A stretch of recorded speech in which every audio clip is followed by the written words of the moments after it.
Okay, today we're going to talk about becoming a master storyteller. Now, I'm not really doing a video on this, but I am. But I'm just doing the audio because I'm testing out a kind of a cool thing, first off, and it's obviously going to turn into one of my podcasts too. But um, I just want to talk to you about the incredible value of becoming a storyteller. So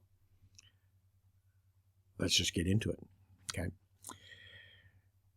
You've all heard the comment or the statement or the quote or the phrase or the idiom, whatever you want to call it, of facts tell, stories sell. And it's just so very, very true. If you are a good storyteller, and when I say a good storyteller, there are two parts to that, I believe. One is becoming a good storyteller about your story. Telling people about your journey. It's like, the book, The Hero's Journey. You want to take people on that journey. You want to be a good storyteller.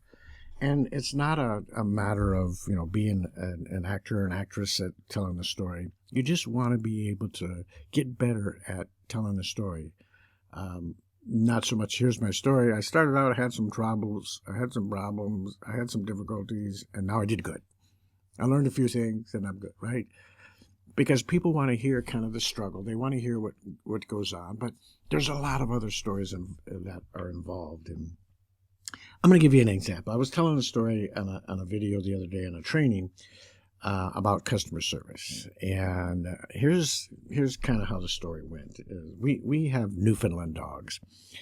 And they're big, furry, goofy. They just have an incredible personality. They love animals. They love people. They're one of the few breeds that have a natural instinct to save human life.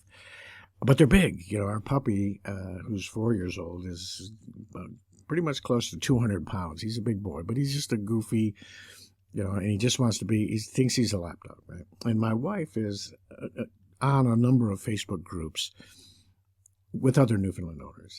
And she was chatting back and forth with one of the other owners that's got a Newfoundland puppy.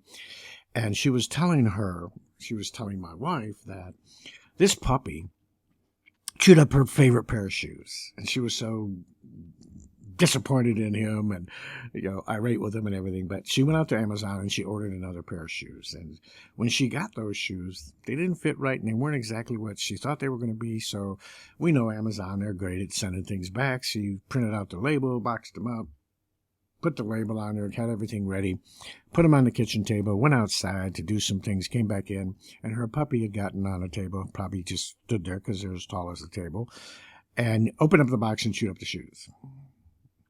Well, you got to want to chuckle when you hear it at first and think, oh, it's hilarious, but it's not, right? Because our puppies, we've had many Newfoundlands over the years, and they've always been chewers, especially the one we have currently. And he's not anymore, but he was as a puppy very badly. But she reached out to Amazon to tell them, hey, I guess I'm not, turning these back in. The puppy that ate the ones that I was replacing while I was outside, opened up the box after I'd had it all prepared, and then chewed up the new ones that just got sent to me. And the customer service rep said, ma'am, it's okay. I've already refunded your money. Don't worry about sending them back. Now that's customer service. That's an amazing story of what customers should be like. But for this video and podcast, what I want you to understand is the power of that story. I could talk all day long about Amazon, yes, here's technically why they're good. They do this, they do that, and everything else, and not make as much of an impact on people that story did, right? Because when I heard that story, it's like, wow, that's amazing. My wife will very seldom shop at anything other than if she's out driving around. But as far as online goes, she very seldom shops anywhere but Amazon. And that's the reason, because of their customer service.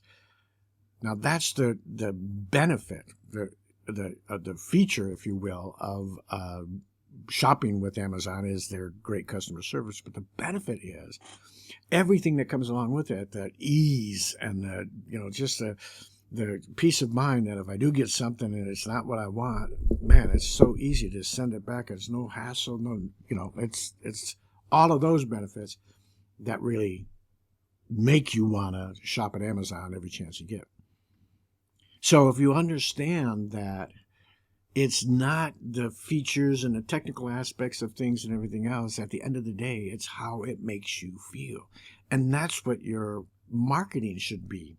That's what marketing, in my opinion, is all about, is being a great master storyteller, so that when people leave either your videos or your blog or your podcast or your social media posts and everything else, they walk away and go, oh, it just made me feel good. You know, that was really awesome. I need to find out more about that.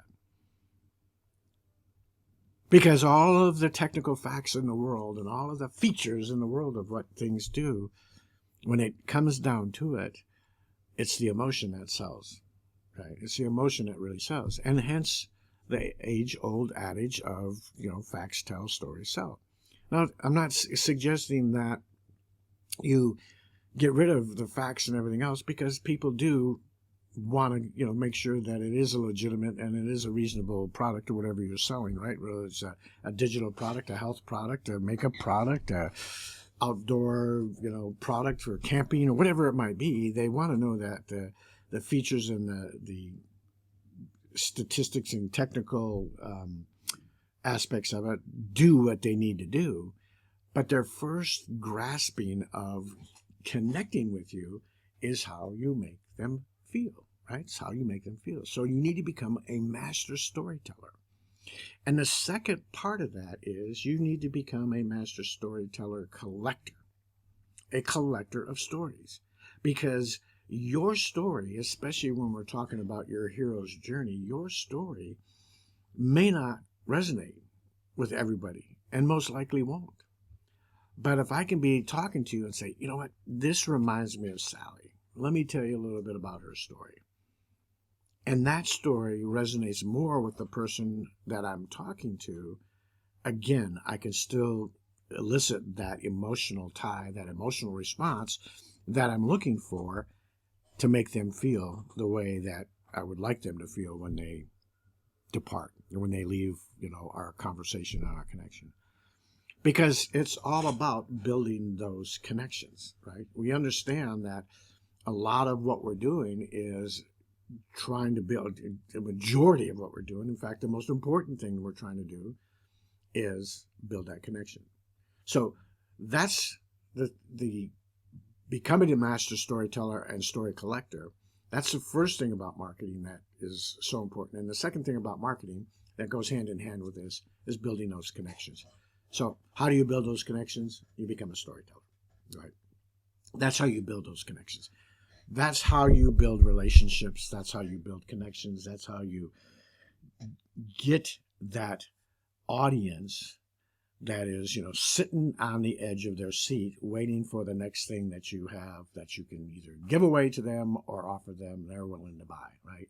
Is by telling stories to build that connection. Think about the last movie that you went to that just really gripped you and kept your concentration and your, attention better than ever, right? I would venture to guess that one of the first things you said when you walked out of that, whoever you walked out, even if you were by yourself, you probably thought it's like, I wonder if there's going to be a sequel.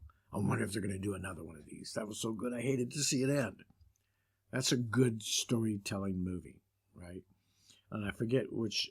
I just saw a movie. I think it was one of the Fast and Furious series or something. But it ended and it was like, oh no, hopefully there's going to be a sequel to this or whatever, a part 2 or something. This is exactly what I wanted to see, but it ended too soon. There's something missing here. Wouldn't you love to have that connection and that relationship with the people that you're prospecting, the people that you're trying to market? That's what real marketing is, in my opinion. Becoming a master storyteller and collector and building those connections. And I believe the two of those are synergistically tied together, right? They go together like peanut butter and jelly, right? The two of those things, you have to have one to make the other. And when you've got those all in place, when you got the two of those things working for you in place, you're going to have an incredible journey ahead of you. But it doesn't happen overnight. It doesn't happen like magic. It doesn't happen if you're not committed and have the discipline to continue to get better and better and better at what you do. But what I will tell you is, think about your everyday life and how many times you just tell a story to somebody. Man, you're not going to believe what happened last night. Let me tell you about it, right? Man, I went to see this movie. Let me tell you a little bit about it. We went to this restaurant. It was amazing. Let me tell you a little bit about it. Right? My wife and I, and I'll leave you with this one last story, but there's a food truck. It's called On the Hook, fish and chips food truck. And it's actually a franchise. They have a restaurant and everything, and they're in, I don't know, a dozen or more states. Mostly it looks like a Pacific Northwest or the West Coast side. We live in North Idaho. And you can go to their website and get on their email list, and they will email you and say, hey, we're going to be in your area at this shopping center, right? And we always get excited. And you can actually go out to their website and click on your state, and it's got a calendar. And you can look at the calendar and say, oh, yeah, they're going to be here really, really close to us. Speaking of Newfoundlands, that's my puppy barking in the background. Close to us, tomorrow, the next day, or whatever. So we got that notification that they were going to be in Post Falls, which is a little bit west of us here in North Idaho, like a minute and a half, 2 minutes down the road. And so last night, after the grandkids were gone and everything was done that we needed to do, and I was done with what I was doing, I said, hey, let's go there and get some fish and chips. And we got there, and there was a huge line, and there always is. And they make the most amazing fish and chips. They use fresh cod, and being in Idaho is kind of a landlocked place, getting seafood that's that good is amazing. Absolutely they do.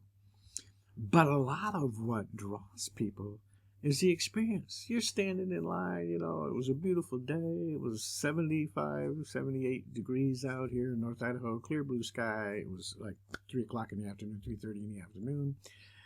And everybody's chatting, talking about, what they did. And yeah, we were there maybe 20 to 30 minutes waiting in line for the whole evolution. You wait in line, you order it, and then you just go hang out and talk some more. And they call your name, boom, you get it and say goodbye. And do the thing. But it was the experience that we had that really, we got home and the food was amazing. And that's kind of a given. Anybody that goes there knows the food's amazing. But the experience that you have while you're doing it, while you're going up to this food truck and you're all standing in line and chatting, was really kind of the fun part. It's that story, right? It's that experience and how it makes you feel when you leave there. And if you understand that in your business and in marketing your business, I promise you'll have a lot more success. So that's it. Storytelling and building connections. That's how you market your business. That's how you build your business. That's how you build long-term relationships and long-term connections that will create you a legacy business. So if you are building a business and you're looking for a platform that will do everything that you want it to do, instead of having to have one, pay one price for this type of platform for autoresponders, and this one for lead magnet or funnel generation, and this one for CMS, and this one for that, and this one for that, I encourage you to look at Kajabi. This program I've just switched over in the last 3 months, and I am blown away how powerful it is. I've cut my cost, even though everybody says, oh, it's expensive. I've cut my cost down to just Kajabi. I don't have to pay for anything else. It does everything that I want to do, including my podcast, including my blog, including my website, including my CMS, including everything that I need. It is unlimited landing pages, unlimited video and image hosting. I don't have to worry. So I got rid of my video hosting of all of that stuff because it all goes boom right into there. And if I need something outside of that, I can use YouTube, which is free. So I'm blown away at how powerful this system is, and I'm able to give you a 30-day free trial. If you go to kajabi.com, you'll only get 14 days, but I'm authorized to give you a 30-day free trial. Doesn't cost you any more. I will let you know I am an affiliate, so I get paid a little bit, but it doesn't come out of your paycheck. It comes out of Kajabi's. And I'm giving you two bonuses. One is my Kajabi mini course, which will help you get started and get your product, your course, whatever it is you're trying to do out there and up and running as quickly as possible. And I am going to give you some one-on-one coaching that is absolutely free if you sign up with the trial through me. So you just need to go to rondeering.com/Kajabi. That's rondeering.com/Kajabi and sign up for your free trial. And we'll see you on the other side. God bless.